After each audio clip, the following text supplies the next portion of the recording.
Alright, so here is my dress to Jamaica for State of Jamaica in the Caribbean as year 2022 comes to an end after midnight because this is now 10 o'clock. And we're just going to go in before this, and this is going to be my last video for this year before next year dawns upon us. So, what has happened with Jamaica since last year begins here? More the same, more death destruction. We had economic hardships are still there, as by design. I always say that that is part of Jamaica's fabric and culture is to just have this uneven economic status depending on class and race. And Jamaica has continued to uphold that very notorious tradition left over from the colonial era, which is still around, of course. All right, so down to the nitty gritty. We've had passing of various people, notable people like Leonie Forbes, one of Jamaica's greatest thespians. And it's my regret that more Jamaicans aren't really paying homage to this great woman who's done so much for art and craft. And our person's passed, and I'm going to say this is like my Aunt Barbara Gludon. Again, done so much for Jamaica in so many ways in terms of promoting our culture and just really bringing arts and crafts to the forefront. Like she's written so many plays for the pantomime. One of the greatest journalists of that Jamaica ever produced. And the Lord finally called her home. And yeah, I don't really like to talk about my family that much, but yeah. Rest in peace to my Aunt Barbara Gludon. Like she and her husband Ansel passed, and like I said, like they lived a good long life, and like I said, like may where they are at this moment, may their souls be at peace because they ran a good race, and it was time to hang up those proverbial track shoes. And our person that's passed is Jimmy Tucker, and it's another artist I grew up with. As a kid, I grew up this guy. Like when I had to try to go to sleep, this guy's music would help to really calm and ensure that I was counting sheep, and that the Sandman was able to do his job, man, making sure that I got some shut eye. And again, it just like with Leonie Forbes or Aunt Barbara, these are some notable people who've done so much for the culture of Jamaica and are very underrated. This is why I had to do those recordings on them, and we've lost so many people this year. I mean, like some famous or not, but I had to start by just giving rest in power to these individuals. Now, the death count unfortunately continues as we've seen various people more victims of the crime demon. Like we've seen Raheem Shaw, who was accidentally killed by his dad when he snuck out late. And I pray for his dad. Like he didn't, yeah, like the fact that he accidentally killed his own son. That is like the worst punishment you could have. No matter what I'm seeing this family going forward, the fact that that his own child was taken accidentally by his hands. That's something that he's never going to forget. We've also seen people like Nevada Maitland, Chevelle Lewis, the lady who was killed at that gas station. Jaleesa Fairweather, this woman, Jamaican woman, was living overseas, who was apparently was killed by her strange husband. Alright, okay. We've also seen other victims like Dominic Davis, the photographer was killed in his own home. Carmen Wellington, alright. I think Kristen Sinclair, I think I remember that name. Alright. And these okay, we've Christy McBean. Alright, we've seen that very horrific thing with Gabriel King, where his accident was killed, murdered under tragic circumstances, and unfortunately his own mother has not been paid to good light due to the fact that she's clearly knows more than she's letting on. We had another guy, Kamar Dennett. What's his name? There's so many others who have been killed by the crime demon that most Americans have been about these ordinary Jamaican civilians who have been cut down, and majority of them have received no justice to this day, because majority of these cases you're not really seeing the media attention for a lot of these killings, especially a lot of the Jamaican males. And I said it this year that many of the murder victims have always been Jamaican males, whether it's boys, young men, old men, and the media and these groups basically just act like it's not of no importance, that these stories make the headlines for a hot minute and then they just pay no never mind. And one thing that I try to do on my platform is to try and give equal importance to all victims, regardless of gender or age or whatever. And let's be honest, they don't care about even most of the female victims, even though they claim they care about women when it's convenient, of course. And two very notable exceptions was Donnelly Donaldson, who was a media celebrity. I didn't even know about her until her case started trending, and this is where the Jamaican selectivity come into play, because then you saw all these people acting like how they should have when you see ordinary Jamaican civilians getting murdered left, right, centered. Where people even challenged JCF to get answers about Donnelly Donaldson, and end up with her parent boyfriend and his baby well, the boyfriend more. And he's been, I think, been arrested. I don't know if he's on bail now. He's a JCF member, just like his baby mother, who they wanted to way to hide, even though they basically implicated both these individuals. Even though the boyfriend is more and more taking heat as opposed to her, but that's still ongoing. But most people have concluded that she's end up like Jasmine Dean, where she was that she's no longer on the mortal coil, and they have yet to really find their bodies.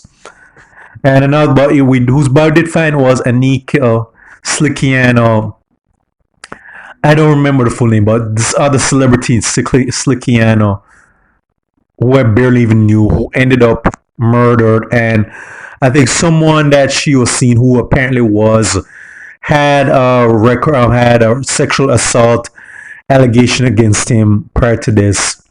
He's been taken into custody. I don't know if he made bail, but he's at least her body is from. But in the case of Slickiano, she had a son that she left behind, and that poor boy is going to be growing up with his mother going forward. Can we pray that his dad's and other relatives are in the picture? But yeah, these are some notable victims of the crime demon. All right, and even one of the most notorious cases of the crime devil was the Clarendon Fire Massacre, where the reprobate named I really hate when I get these little brain freezes right now. All right, where a reprobate, I'm not even killed his own cousin and or four children, children.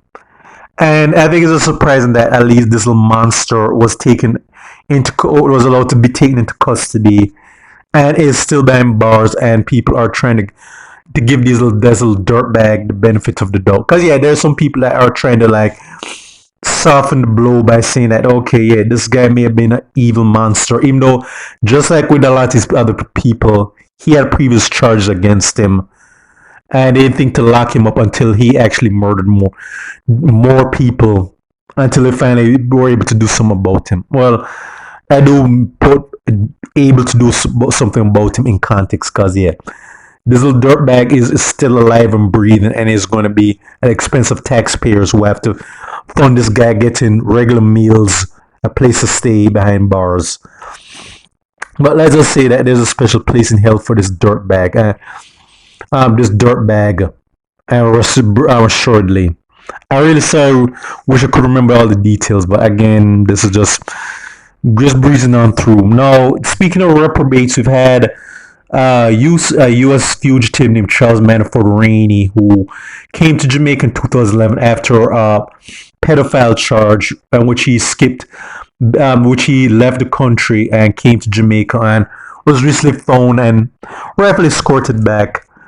Meaning that how exactly came to Jamaica, nobody checked his background. Like, he had a visa stay for 11 months, and nobody checked to see that this guy was staying beyond his extent, how long he need to be. Or maybe he paid off some people and they just looked the other way. And but the bare fact, not the fact that he was able to stay longer than he need to be, but were the other victims? Because someone who is a sexual predator is just gonna just change their rapacious ways overnight. Like he's going. Usually, people with that mentality are going to seek new victims, and it begs to wonder if there are other victims. And I can guarantee there was, unfortunately. Yeah, but this made Jamaica, well, we continue to make ourselves look bad by showing that we're just either too indifferent or too incompetent to know when we have vipers in our midst. I mean, apparently, the fact that we harbor and nurture criminals mean that we're okay if criminals from outside our country can come in and fester and nurture and be and take a nest in our own island. That's a testament to the fact that we are something wrong with that culture and the undercurrent that we continue refuse to address. But yeah, you'd swear that when you heard the story that this was just basically that this is a Hollywood script. But no, this is Jamaica. We've had plenty of Hollywood scripts where we have people reprobates that are allowed to come, that are allowed to go back and forth without really being detected. And speaking of reprobates, we had that one like Ramon Silvera, I mean that scumbag that actually batted up these women in a taxi with a cane, and he was arrested, and then he got some media publicity, which I'm sure that's what he wanted. That he got his 15 minutes of fame. And I think RGR and they should have known better. Then humor this little piece of shit by giving it some bat, like it's something cute, like you're just saying, hey, we have a culture of upholding our reprobates. I mean, we don't uphold our people of good moral standing, but we're going to uphold scumbags that should be in a cage because we think it's cute that we can allow bottom feeders to get any can get publicity and get a platform to be seen and heard. But unfortunately, that just speaks to the bigger problem what Jamaica's doing. Just like I was saying, like, but on the good news in terms of reprobates, we've had a noted reprobate like Davina Bryant who was eluded authorities last year and was finally caught. And just like the scumbag who committed the Clarendon 5 murders. I'm sorry, I really wish I could remember this little best. Rusheen Barnett, yeah, Rusheen Barnett. I hate the fact that I didn't remember when I was talking about the Clarendon 5, but yeah, he and Rusheen Barnett are most likely cellmates and talking about their casualty count. And yeah, both of these guys deserve to be in the pits of hell. Pits of hell. In all honesty, all right. But again, these two are, and many others are, the end result of Jamaica's culture of criminality that, again, we refuse to support. And speaking of that, we had that school stabbing with those two girls, where one girl said, "Hey, whatever the case was, I want to take this other girl's life," and then the other girl, so this one girl's in the hospital, is in the morgue, the other one's in the jail cell, and is going to be missing crucial parts of her childhood because hey, neither of them refused to just walk away and resolve this peacefully. But again, it's just a testament to the fact that we as Jamaicans, we keep allowing criminality and degeneracy to be upheld, and is going down and is being passed on to different younger generations as they feel like, hey, being a croft, being a ruffian, a hoodlum, yeah, and yeah, that was happening one back in the days when I was growing up in the 90s and 80s, but it's gotten much worse now. But yeah, that's part of the culture we refuse to get rid of, and this is the end result of this. Now, on to more other stuff. We can talk about Lisa Hanna leaving politics because let's just be honest. After she lost to Mark Golan last year, no, the year before, yeah, she just realizes that you know what. Yeah, man, really, I'm pretty much being marginalized by my own party. Yeah, because Mark Golan and Peter Bunton and saying, yeah, we know that you were loyal to Peter Phillips, who they ousted, who they basically asked to resign due to their disastrous defeat. Yeah, we understand that. Yeah, you weren't happy that you got the proverbial crown. Yeah, because she thought, hey, I was a beauty queen wearing a crown. No, I want to be a political queen wearing the crown of my party. And that didn't happen. I said, yeah, nah, I'm just going to just go about my business. And even though I suspect that if Mark Bolden were to be ousted and then some of the loyalists from Lisa Hanna's sect were to return, Lisa Hanna would be back. Yeah, I can guarantee you that she's going to say, "Yeah, you know what? Know that know that the other side is pretty much been sent out. Yeah, no, I can sneak back in." So yeah, look for that to happen.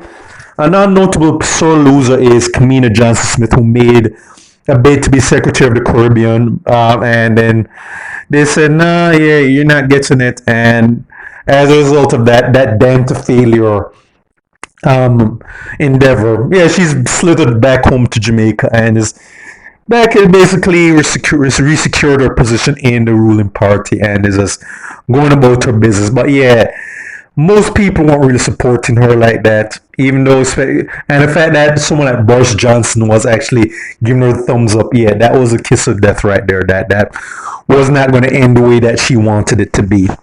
All right. So also, who else has passed away? Sorry, I forgot to mention is DJ Merciless, and yeah, you remember Merciless, the guy who clashed with Bounty Killer. Yeah, they were arch enemies.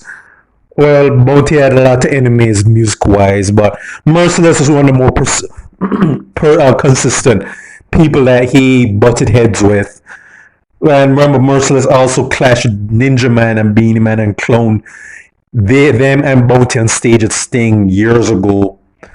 But the thing about it is that Merciless's career never really took off because most people just derided Merciless as just a carbon copy of Bounty Killer. And if I want to say the years weren't that kind to him because he had drug and alcohol addictions, and it doesn't resulted in apparently. I think they were saying that he just died of depression. Fact that my career didn't really bust up like I wanted to. So yeah, I pretty much I pretty much reached it was pretty much a case of goodbye cruel world. And I insinuating anything, but it's been reported that Merciless was pretty much not really not in the best of health or mindset in his final years. So yeah, that's sad. I grew up a Merciless. I met others, but yeah, that's sad. That the guy should have been bigger in all fairness, but shows you the highs and lows of the music industry. That yeah, it's like a rapacious monster that either it can make you tougher or it can destroy you. And this is like a case study of the latter. Well, it's been at me. We had the World Cup. Well, even though that's more of a thing that should have included in my main YouTube page. I didn't really watch it that well, but so I can just briefly mention it here. And yeah, Jamaicans were following just like many others, but yeah, the fact that they had it end of the year as opposed in the summer, yeah, the hype wasn't as big. But yeah, overall, for this address to Jamaica, I will say this. Yeah, things haven't changed that much yet. We're still on that going on that very rocky road with potholes, proverbially, where we are just we're not progressing as we should, and we're still letting the crime devil wreak havoc. And unfortunately, as I've said before, we are well aware of that, but we decided that hey, we're okay with crime and corruption until that two-headed monster actually attacks you directly. And we're still paying the price of that foolish endeavor. Do I think next year this is going to be any better? Nah. It's going to be an indication of more things to come. Expect that there's going to be more carnage, mayhem, and mayhem. The crime demon is going to be facing on more victims this year, next year, and beyond. And we're still going to be acting like ostriches, burying our heads in the sand, because we just don't really want to admit that hey, it's a culture and mindset problem, as Politics Watch so eloquently always puts.